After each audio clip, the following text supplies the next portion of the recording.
Gente, meu assunto aqui é tributação de criptoativos. Então eu vim aqui trazer para vocês, o Rodrigo aí já me apresentou, eu hoje assino o Declarando Bitcoin, que é um blog no Brasil que é o que mais trata de tributação de criptoativos hoje. Então, no segmento, eu posso dizer que hoje sim, eu sou a contadora mais procurada no Brasil para falar sobre o assunto. E a gente tem se especializado cada vez mais nisso, principalmente aí com a quantidade de coisas novas que estão saindo todos os dias. Essa tecnologia nos apresenta diariamente um estudo constante, como falaram aí os outros palestrantes. Aí a gente teve aí o hype das NFTs, a gente tem aí a questão da tokenização. Então a gente procura sempre estar se atualizando e trazendo isso para dentro do nosso mundo fiscal.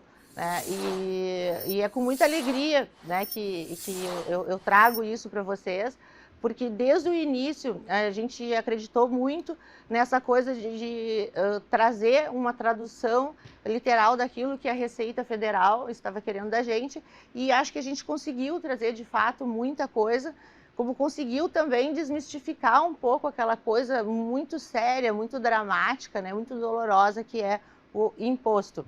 Então eu vou começar falando para vocês um pouquinho do panorama tributário no Brasil com relação aos criptoativos. Por muitos anos a gente teve aí holders, traders, gente que viu suas carteiras crescerem sem ser necessário qualquer tipo de formalização ou de tributação dos seus ganhos. Havia uma ideia consolidada de que os criptoativos são bens e que poderiam ser manejados à margem do sistema, né? E aí entra aí toda a filosofia do Satoshi Nakamoto, o objetivo, inclusive, para que o Bitcoin foi criado, aquilo que as pessoas têm de expectativa de que isso pode ser, sim, de certa forma, informal. Só que o problema foi que, em determinado momento, uma boa parcela desses entusiastas se deparou com um paradoxo gigantesco. Como fazer para adquirir bens vendidos no mundo formal usando bens adquiridos e multiplicados no mundo virtual?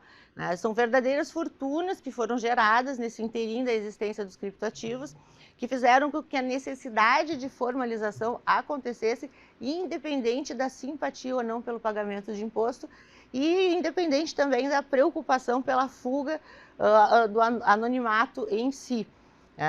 A gente teve aí nesse período, né, uma menção da Receita Federal, que foi sobre imposto de renda, que lá desde 2016, 2017, ela já se manifesta dizendo que sim, as moedas virtuais deveriam ser declaradas como bens e submetidas à tributação pelo ganho de capital.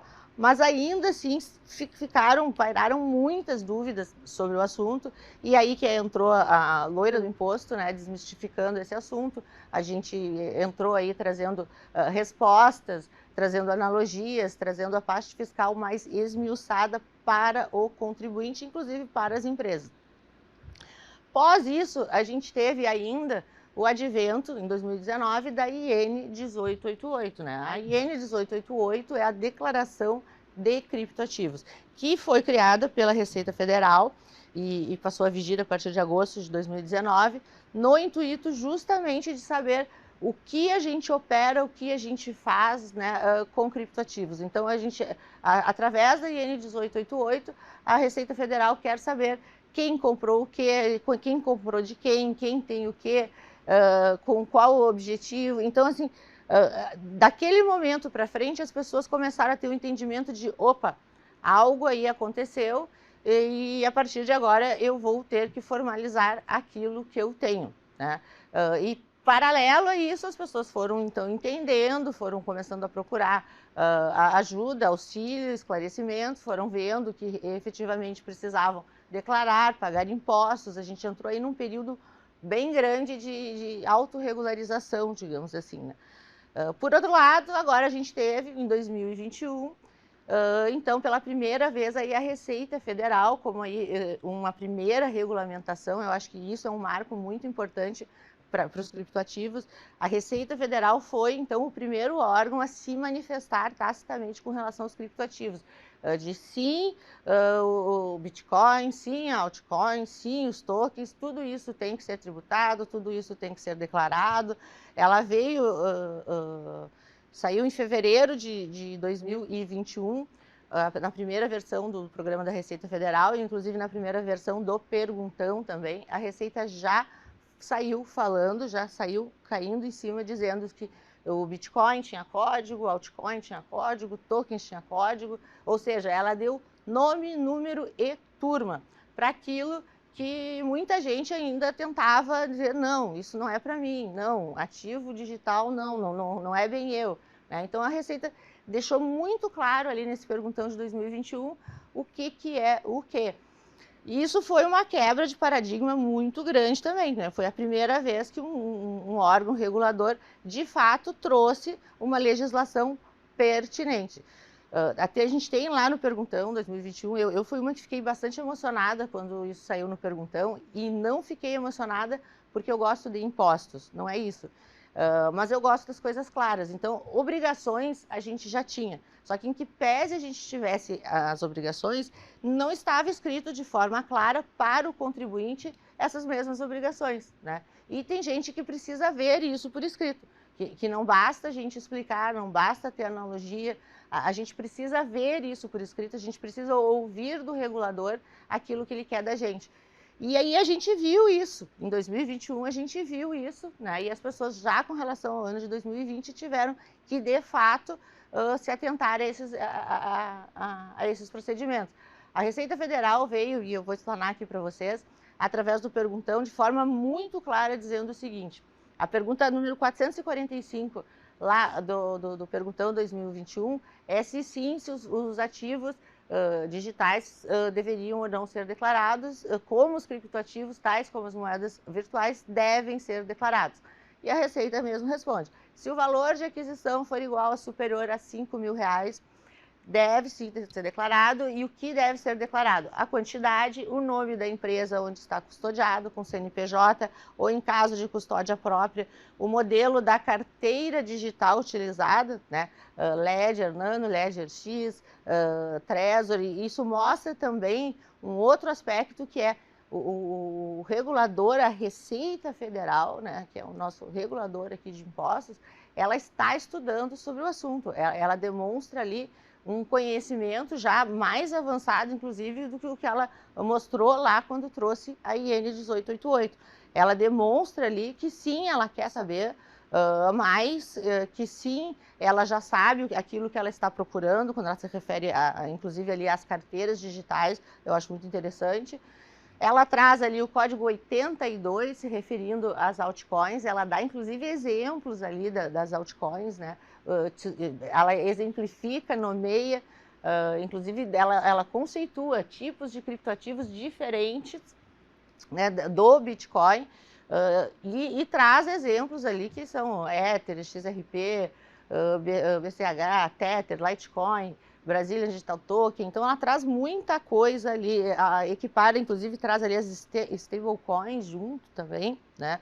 Então isso é muito interessante da gente ver por escrito. Isso traz para nós uma quebra de sonho, né? A realidade é, eu preciso declarar. Temos ainda ali o código 89, que são os demais criptoativos não considerados criptomoedas. Ela se refere aí aos payments tokens, né? Também se referindo sempre aos R$5.000. Só um parêntese aqui, esses R$5.000, ela corrigiu em 5 de março de 2021. A primeira versão do Perguntão tratava como R$1.000, e tem gente que confunde ainda com esses R$1.000. O limite lá em bens e direitos seria o de R$5.000, e a Receita corrigiu isso em março. Nos tokens, ela traz, inclusive, a gente tem aqui tokens nacionais, elas se referem aqui a alguns tokens, se referem a precatórios, se referem a tokens nacionais, que a gente tem aqui também. Então, ela demonstra aí um conhecimento já muito mais apurado do que aquele que ela tinha até o momento. Lógico que também, com o advento da IN, a Receita passou a receber mais dados, então a Receita passa a ter uma base de dados para estudar, estudar as operações, estudar que tipo de operações a gente faz, compra, venda, permuta, estudar taxas, estudar quem são as corretoras, quem são os players desse mercado. Então, a IN trouxe todas essas informações para a Receita Federal. Então, em que pese sejam duas declarações separadas, existe a IN 1888 e existe o imposto de renda. A IN 1888 é a declaração de criptoativos. O imposto de renda é aquela declaração que a gente faz anualmente, lá em abril, todos os anos, e não diz respeito à IN 1888. São duas coisas distintas, né?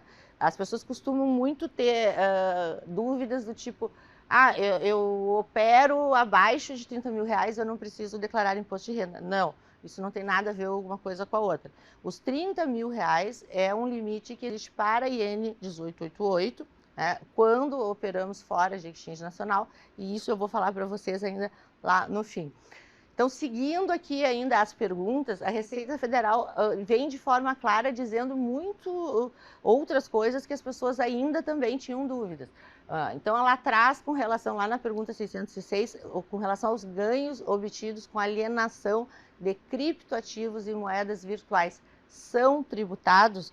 Para quem tinha dúvidas, acaba ali a dúvida. Os ganhos com alienação de ativos digitais, tais como criptoativos ou moedas virtuais, bitcoins, BTC, por exemplo, cujo total alienado no mês seja superior a 35 mil reais, são tributados a título de ganho de capital, segundo alíquotas progressivas estabelecidas em função do lucro, e o recolhimento do imposto sobre a renda deve ser feito até o último dia do mês seguinte ao da transação, no código 4600.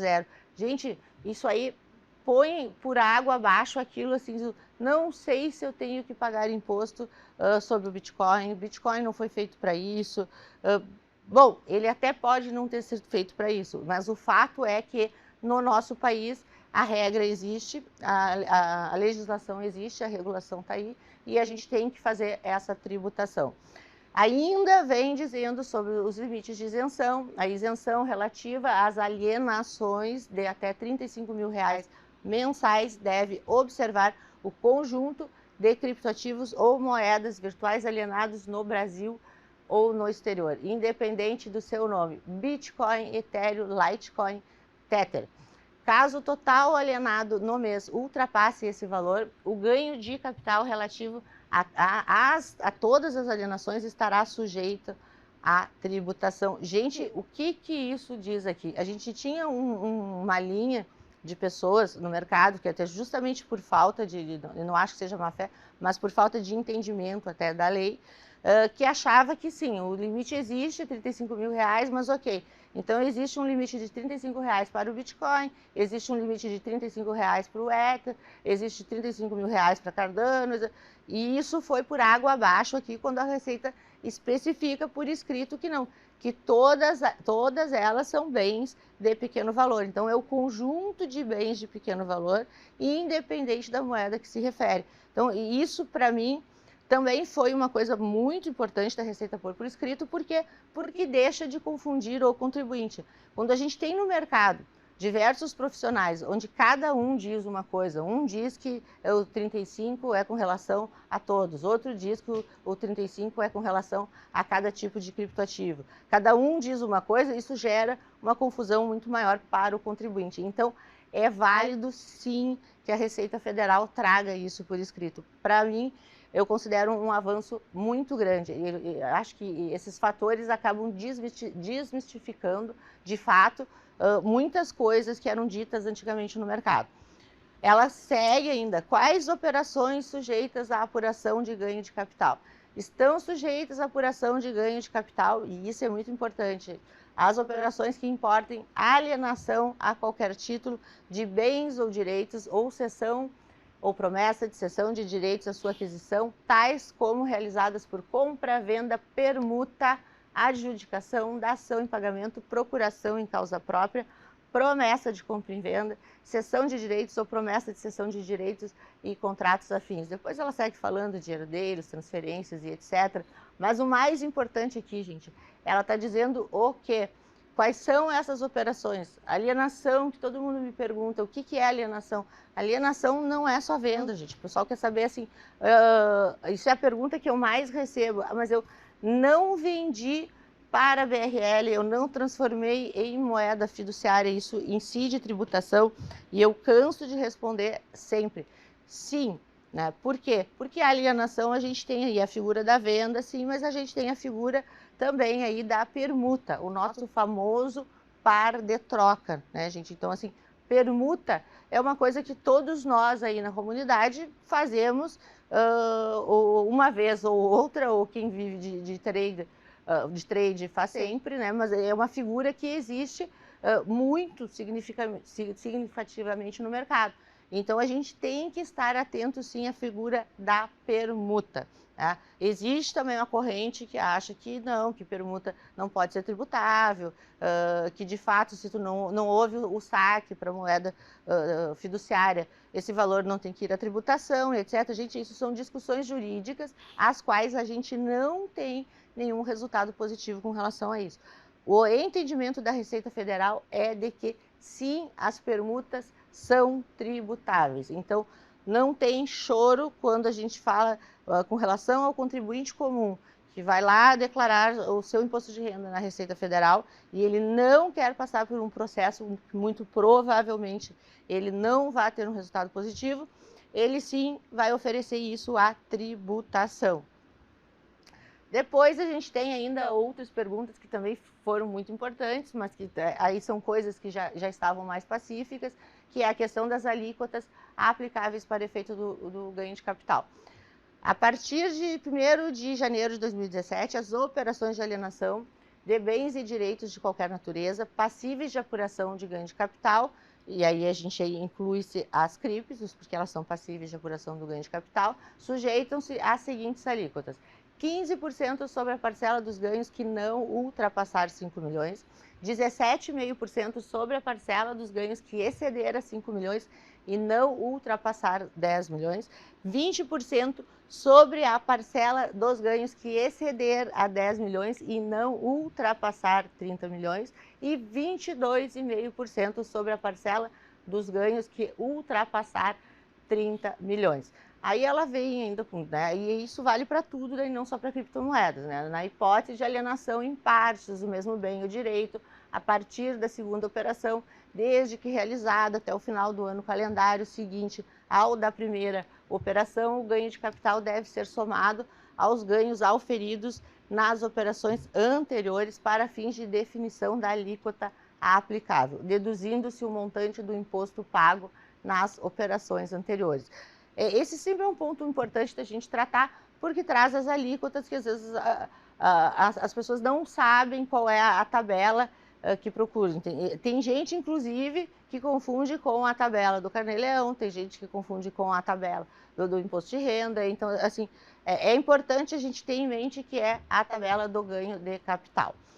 Pergunta 545. Quais são as isenções relativas ao ganho de capital? Alienação de bens e direitos de pequeno valor, considerado em relação ao valor do bem ou do conjunto de bens ou direitos de mesma natureza alienados em um único mês, tais como automóveis, motocicletas, imóveis urbanos, terra nua, instrumentos financeiros negociáveis em bolsa de valores, quadros, esculturas e criptoativos, gente. Isso, então, assim, estamos também mais uma vez ali no perguntão de forma muito clara, dizendo qual é a isenção relativa ao ganho de capital oriundo das nossas operações também. Pergunta 631. O que se considera bem de pequeno valor para fins de exclusão de ganho de capital? Aí eu vou passar direto aqui ao que nos interessa, que é os 35 mil reais. Então, os 20 mil reais, caso de alienação de ações negociadas no mercado de balcão, inclusive no exterior, não é o nosso caso aqui. Estamos falando de criptoativos, a gente vai direto aqui nos 35 mil reais, que nós somos os demais casos, inclusive nas alienações de ações negociadas em bolsa de valores no exterior. Na determinação do limite deve ser observado, e aí a gente entra aqui, gente. No caso de alienação de diversos bens ou direitos de mesma natureza, deve ser considerado o valor do conjunto de bens ou direitos alienados em um único mês, tais como automóveis, motocicletas, imóvel urbano, terra nua, quadros, esculturas, instrumentos financeiros, etc, etc, moedas virtuais, criptoativos também. Ultrapassado esse limite, o ganho de capital deve ser apurado em relação a cada um dos bens. Aí entra aquilo que a gente fala, tem gente que me pergunta, tive um resultado positivo no Bitcoin, mas tive um resultado negativo na Ethereum. O que eu faço? Não faz nada, vai tributar o ganho de capital obtido aonde lá na operação que tu fizeste com o Bitcoin. As operações não se comunicam daí a partir do limite de isenção de uma moeda com a outra. Tu vai pagar sobre todas a partir disso com resultado positivo. Então, na declaração de bens e direitos, para ficar claro, o que vai? O custo de aquisição. E o que é o custo de aquisição, gente? O custo de aquisição é o valor desembolsado. Desembolsado. Então, tem gente que se confunde sempre o que eu vou colocar lá em 31 de dezembro de 2021 no meu imposto de renda. Vou colocar que preço? Eu tenho um Bitcoin, qual é o preço que eu vou colocar? É o preço de que cotação? Nenhuma. É o preço que tu pagaste quando tu compraste ele, é o preço que tu desembolsou na compra desse criptoativo. Esse é o custo de aquisição que tu vais colocar na declaração de bens e direitos. Tem gente que se confunde ainda a questão de colocar preço médio, custo médio. Gente, custo médio, preço médio, isso são coisas que a gente calcula para quê? Para baixar custo proporcional a vendas parciais que a gente faça no período. Aí sim a gente vai apurar isso para quê? Para poder baixar isso, aproveitar, né, essa exclusão de custo da tributação, certo? Mas o valor que vai na declaração de bens e direitos é o valor de custo de aquisição deduzidos os custos da mercadoria vendida no período, certo? Os códigos aplicáveis, então, resumidamente, ficaram 81, 82, 89. Até o ano anterior, a gente usava o 99. Éramos os outros. Então, deixamos de ser os outros e passamos a ter nome, número e turma, como eu digo. Pode usar. Gente, preparando a declaração de imposto de renda. O que a gente tem que separar? E agora, breve, em dezembro, a gente tem que separar, já temos que ter sempre isso em mãos, porque depois, lá em abril, quando a gente vai fazer a declaração, ninguém tem e ninguém sabe. Controle de saldo. Saldo em 31 de dezembro, tanto em quantidade quanto no valor de custo em BRL. Gente, fora a questão da gente ter que ter esse controle fiscal de custo, a gente tem que pensar o seguinte, até para efeitos de investimento, né, e controle nas exchanges ou na nossa carteira ou em qualquer lugar, a gente tem que saber quanto a gente tem. Então, o controle de saldo é uma coisa que eu digo para todo mundo, a gente tem que ter controle de saldo mensalmente, não só em dezembro.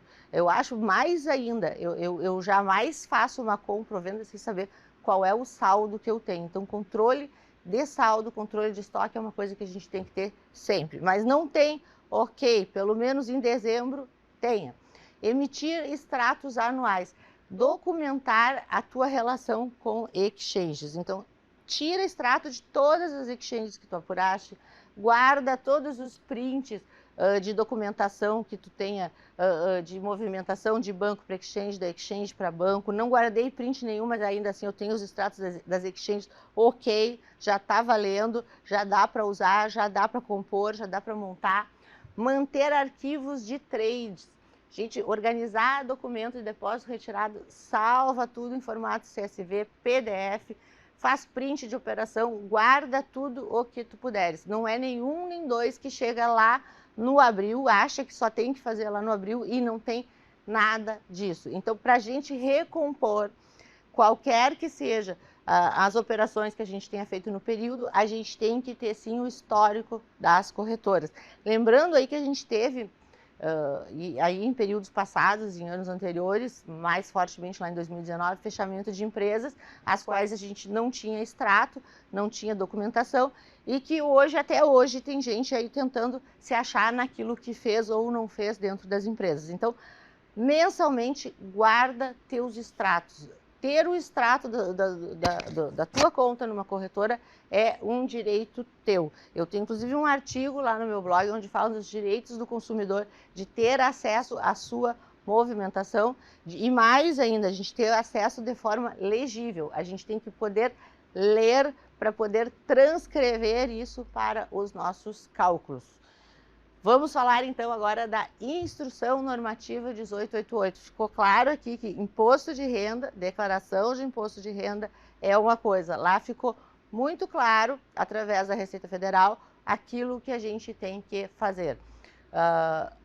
Só lembrando aqui uma coisa que eu não falei, lembrando aqui a questão do GCAP. A apuração do ganho de capital, ele é em que momento? Mensalmente. O imposto vence no último dia do mês seguinte, isso é uma coisa muito importante. A gente vai fazer ele todos os meses para posteriormente, em abril, fazer essa importação para a declaração de imposto de renda. Muito importante, gente. Com relação à Instrução Normativa 1888. Então, hoje, como eu falei lá no início, a gente tem aí a Instrução Normativa 1888, que hoje é a instrução que bota medo em todo mundo aí que opera, investe, aposta no mercado, né? O contribuinte geral tem um medo muito grande da IN 1888, mas enfim, a IN 1888 ela veio, ela é obrigatória, já se tentou derrubar isso como inconstitucional, como uma série de coisas, nunca se derrubou. Está pacífico já de que a gente tem que prestar informações com relação à IN, está pacífico que as exchanges nacionais têm que sim informar a IN 1888 para a Receita Federal. Hoje a gente tem, inclusive os bancos cobram a IN 1888 como um documento obrigatório da exchange para manutenção de suas contas correntes.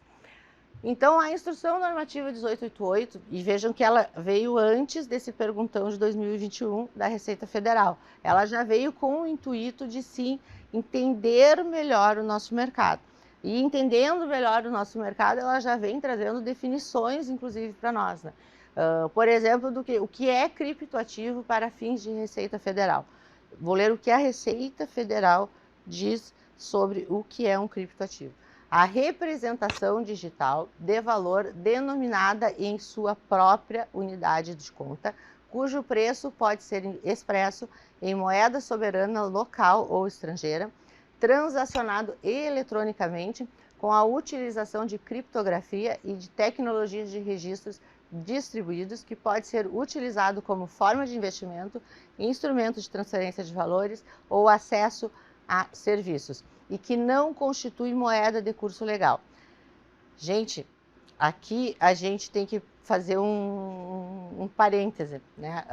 A gente até aqui, quando fala em unidade de conta e etc., por exemplo, NFT, que as pessoas perguntam muito se NFT é token ou não é token, porque ela fugiria aqui, inclusive na questão da sua própria unidade de conta, do conceito de criptoativos prefeito de Receita Federal, mas ainda assim o NFT é token, né? Então o NFT é token sim para fins de tributação, ele é um criptoativo sim para todos os fins legais, em que pese ele não tenha todas as características que a Receita Federal diz aqui no seu conceito. Então isso é um debate muito grande, mas de fato ele é um token. Exchange de criptoativo. Quem é a exchange de criptoativo? É a pessoa jurídica, veja bem, não é pessoa física, então não é o P2P, aquele pessoa física, é a pessoa jurídica, sempre uma pessoa jurídica, ainda que não financeira, que oferece serviços referentes a operações realizadas com criptoativos, inclusive intermediação, negociação ou custódia, e que pode aceitar quaisquer meios de pagamento, inclusive outros criptoativos. Gente, aqui também só vamos se ligar assim, as exchanges, até no momento que saiu aqui a IN 1888, não existia nem o KNAI das exchanges, coisa que hoje existe. Hoje as exchanges têm KNAI próprio. Também foi uma conquista que faz com que a gente tenha um pouco mais de segurança jurídica também, né? Obrigatoriedade. Quem está obrigado a prestar essa informação? A exchange de criptoativos domiciliada para fins tributáveis no Brasil, a pessoa física ou jurídica residente ou domiciliada no Brasil, quando as operações forem realizadas em exchange domiciliada no exterior ou as operações não forem realizadas em exchange. Gente, aqui nós vamos fazer um parênteses enorme, que aqui é o ponto de confusão geral do contribuinte. Quem é que faz a IN 1888? A Exchange Nacional faz a IN 1888 com relação aos seus clientes, ela entrega toda a movimentação dos seus clientes mensalmente para a Receita Federal até o último dia útil do mês seguinte. Sobre que valor ela entrega? Todos. Se tu tomar um cafezinho e utilizar um Bitcoin para isso, uma fração de Bitcoin, isso vai aparecer. Se tu comprou, vai aparecer. Se tu vendeu, vai aparecer. Se tu pagou taxa, vai aparecer. Tudo que tu fizeres na Exchange Nacional, ela compulsoriamente ela tem que fazer a entrega dessa informação para a Receita Federal, ok? Independente de valor, e isso não tem nada a ver com o imposto de renda, certo? Aí passemos ao limite de 30 mil, que todo mundo se confunde. O que é o limite de 30 mil? É no caso que quando tu não operas em uma exchange nacional, tu fazes operações no estrangeiro, em exchanges do estrangeiro, tu faz operações carteira, faz operações no peer-to-peer, né? Ou seja, sempre que fora de uma exchange nacional, tu vais ter a figura aí, tu mesmo, da tua IN 1888. Quando tu operas acima de 30 mil reais, quando o total da tua movimentação for acima de 30 mil reais, certo? Então, de fato, a gente tem a situação aqui, que é uma situação até inclusive muito pesada e inédita com relação ao contribuinte, que o contribuinte fica obrigado a fazer essa entrega e de fato é uma entrega muito complexa, né? A gente vê assim que hoje a maior dificuldade dos contribuintes é justamente com relação à entrega da IN 1888. Então, quem opera no estrangeiro, quem opera no exterior aí, ou opera no P2P, está sempre desesperado com relação à entrega da IN 1888. De que forma a IN 1888 ela é entregue? Ela é entregue de duas formas. Ela é entregue ou de forma manual ou de forma digital. A forma manual de entrega da IN 1888, ela é aonde? Lá dentro do teu ECAC, tu vais entrar no ECAC, lá em cobrança, fiscalização, obrigações acessórias, formulário online de dados e vai informar para a Receita Federal as tuas movimentações. Ou tu vais fazer um arquivo segundo o layout da Receita Federal, vai emitir um certificado digital, você tem que ter certificado digital para isso, e vai fazer a transmissão disso através do Coleta Nacional, que é um programa da Receita Federal também existente lá dentro do ECAC. A obrigatoriedade. Quem está obrigado? Quais as operações que são obrigatoriamente entregues para a Receita Federal? Gente, isso aqui é muito importante. Eu vou ler ipsis literis o que a Receita pede, para que não fique dúvida, porque todos os dias tem gente que me pergunta o que vai e o que não vai, ok? Então, assim, compra e venda, vai, vai. Permuta, vai. Doação, vai. Transferência de criptoativo para exchange, vai. Retirada de criptoativo da exchange, sim. Cessão temporária, sim. Dação em pagamento, sim. Emissão, gente, muito importante aqui. Emissão. O que é a emissão? Gente, emissão de tokens. Emissão de tokens. A tokenização pode se enquadrar aqui na emissão, sim. Ou outras operações que impliquem transferência de criptoativos. O que a gente vê aqui? A gente vê aqui uma intenção clara, muito clara do legislador em saber quais são as operações, o que ele quer saber. Então, ele quer saber, sim, da permuta, ele quer saber, sim, da venda, ele quer saber, sim, quem transferiu para quem, ele quer saber tudo isso. Isso tudo é utilizado para quê, gente? A gente tinha a ideia de que a Receita Federal cruzaria automaticamente os dados da IN com o imposto de renda para sair botando todo mundo na malha fina. Isso não acontece. Não acontece por quê? porque as informações contidas ainda na IN, em que pese a gente entregue tudo, elas não são suficientes para que seja um cruzamento automático com aquilo que tu vai pagar de imposto.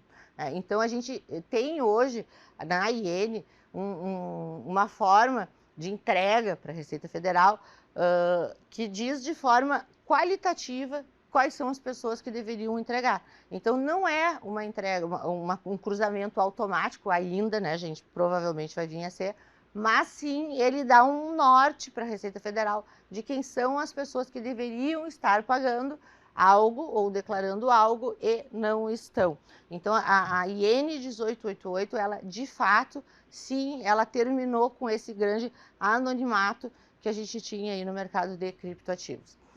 Para a conversão de valores em reais, o valor expresso em moeda estrangeira deve ser convertido em dólar dos Estados Unidos da América e convertido em moeda nacional pela cotação do dólar dos Estados Unidos da América, fixado para venda pelo Banco Central do Brasil para a data da operação ou saldo, extraída do boletim de fechamento PITAX, divulgado pelo BCB. Gente, essa é uma pergunta que eu recebo milhões de vezes, inclusive porque tem gente que acha que se eu operei numa exchange no estrangeiro e não existe a informação em reais, em BRL, eu não preciso colocar na exchange, e precisa, né? Colocar na IN, e precisa. O que tu tem que fazer? Todas as tuas operações, tu és cidadão brasileiro, residente fiscal aqui no Brasil para fins de tributação, tu vai sempre ter que fazer a conversão disso para BRL. Tu vais ter que conferir sempre todas as tuas operações, sempre fazer as conversões. Sem conversões não tem como, né? Converter para identificar os teus limites, se passou de 30, se passou de 35, como é que isso fica. Tu vai ter que converter, não tem outra forma. Gente, eu tenho questões práticas aqui com relação à IN 1888, era isso. Questões práticas que as pessoas também me perguntam todos os dias, são feedbacks que a gente recebe lá no site da Loira, lá no YouTube, lá no nosso blog, que são as questões que a gente normalmente responde diariamente. Primeira coisa, a que as pessoas têm a dificuldade de entender, que declarar não é sinônimo de pagar imposto. Então, se eu só comprei criptoativos, eu pago imposto? Não. Se tu compra criptoativos, tu não paga imposto sobre essa compra. Tu vai holdar essa compra, tu vai declarar ela no teu imposto de renda e tu não vais pagar imposto por isso, certo?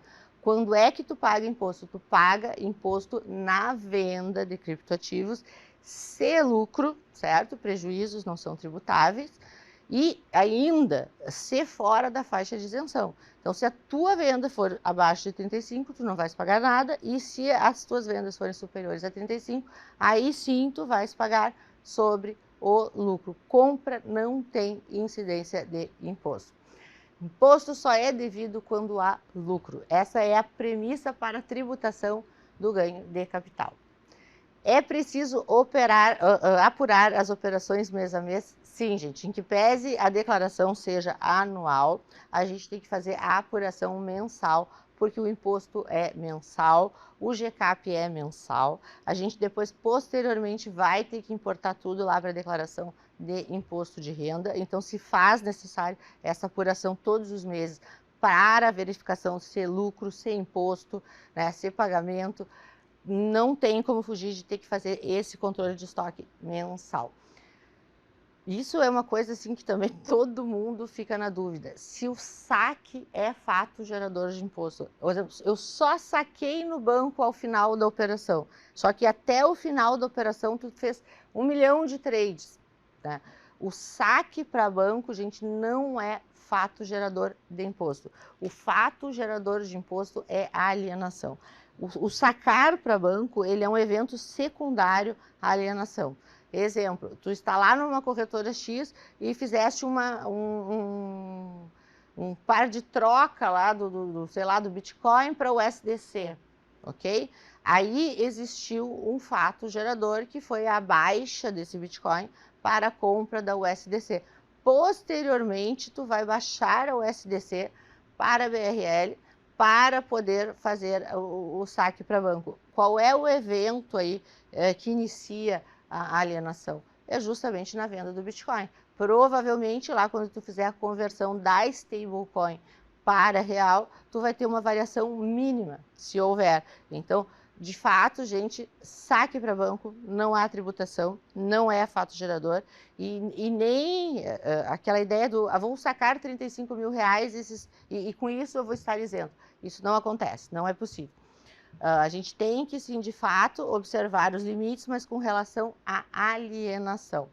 Não há compensação de prejuízos. Verdade, gente. Não existe previsão legal para compensação de prejuízo nas operações com criptoativos. Isso é uma coisa também que a gente sempre tem que observar. Aí todo mundo diz, mas na bolsa pode. Sim, a bolsa de valores é uma coisa mais antiga, é uma tributação já mais consolidada, é um mercado mais consolidado, né, em que pese o nosso mercado aí só cresça, e a gente aí está mobilizando as pessoas, né, da bolsa para o mercado de criptoativos.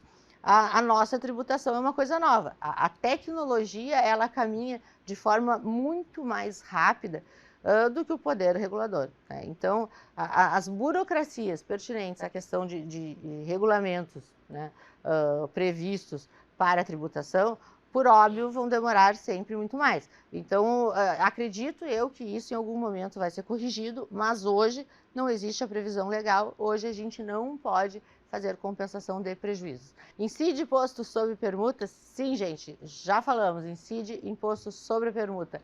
No trade, utiliza a média das aquisições? Sim, gente, essa é justamente a analogia do CMV.